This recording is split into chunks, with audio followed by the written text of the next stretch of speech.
بسم الله الرحمن الرحیم. تمام تعریفونه، تمام حمد و ثنا د الله پاک د پاره ده. درود و سلام په نبی مصطفی محمد مجتبی صلی الله علیه و آله وسلم باندې او د هغه فعال باندې په خاندان باندې په ټولو خلکو باندې. محترمو، نن چې کومه زموږ وظیفه ده ډیره زیاته بهترینه ده.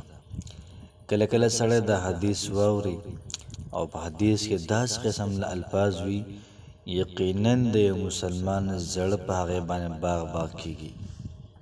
نن چې کومه زموږ وظیفه ده د دې وظیفې اورېدو سره مسلمان دا به ډېر زیات خوشحالېږي.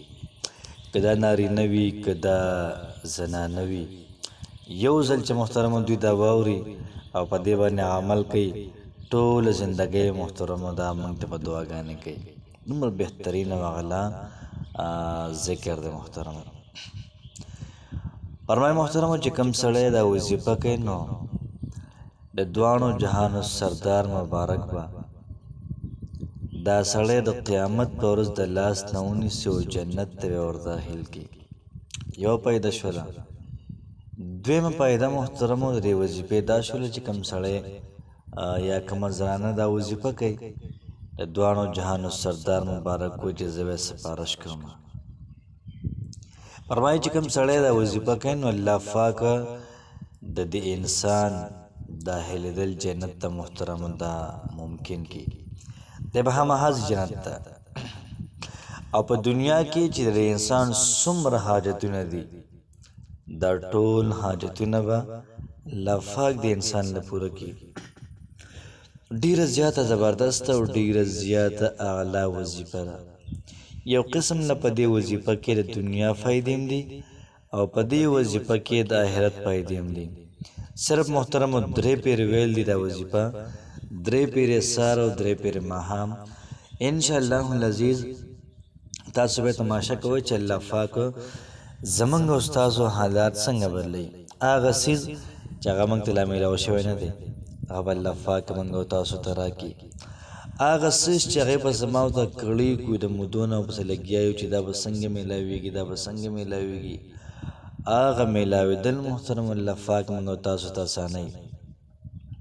او ټول نه غټه خبره ده چې موږ او تاسو باندې به د قبر عذاب نه وي.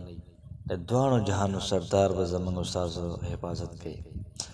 یقینا محترمو قبر په هغې کې وخت تېرول د ډېر زیات ګران کار دی. زه کله کله سوچ راشي چې قبر کې به څه کوو، دا څنګه تنګ ځای دی او په دې تنګ ځای کې نه پکې رڼا وي نه پکې چېرته بلب وي، هېڅ هم پکې نه وي، نه پکې د چا سره یار دوست وي نه پکې ملګری وي. څه به کوو په دې قبر کې یار؟ سړی کله کله ډېر زیات حیرانه شي. د قبر څومره تیرې دي دا به د الله پاک محترم اسانه کړي. هېڅ مسله به ورته نه وي، بس څنګه قبر کې ورکېږدي او نبي علیه السلام د انسان سپارش محترمو دا وکړي. دویمه سخته محترمو د محشر د میدان سخته ده. ټول خلک به ولاړي او نور محترمو دا نیزهوار وي، ځمکه به تانبې وي. په دغه ټایم کې به دواړو جهانو سردار د انسان سپارش به کوي. دنیا هلکه به د پولیس صراط نه دیخوا ولاړې نه به شي تللی. پیغمبر صلی الله علیه و آله وسلم به دقلته کې ولاړې او کم سړی د کلمات وي کلمات پیغمبر صلی الله علیه و آله وسلم به د انسان محترمو سپارش کوي. ډیره زیاته بهترینه دعا ده، ډیره زیاته بهترینه وظیفه ده. کوشش محترمو دا کوو چې په خپل هم وکړو، ملګرو سره هم شیر کړو. کېدای شي زموږ ستاسو د یو شیر د وجې د چا زندګي دا بدله شي. ډېره زیاته غټه خبره وي محترمو.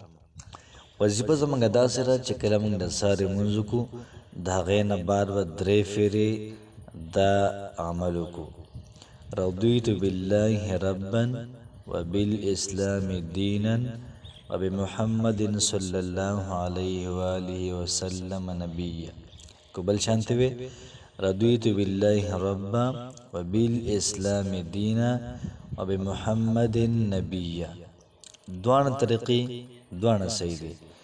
کوشش محترم دا کول پکار دی چې دا وظیفه پابندۍ سره کوو سهار 3 پیرې او 3 پیرې ماښام رضیت بالله ربا زه راضي ما د خپل رب نه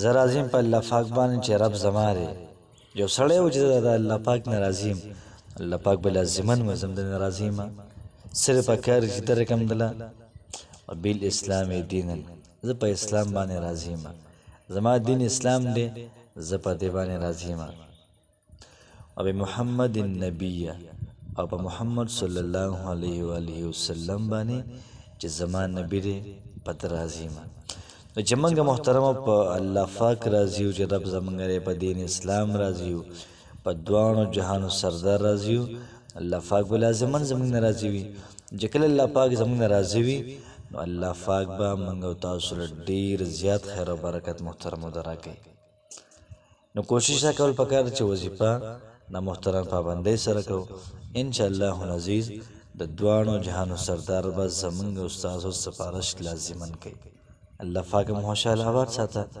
السلام علیکم ورحمت الله وبرکاته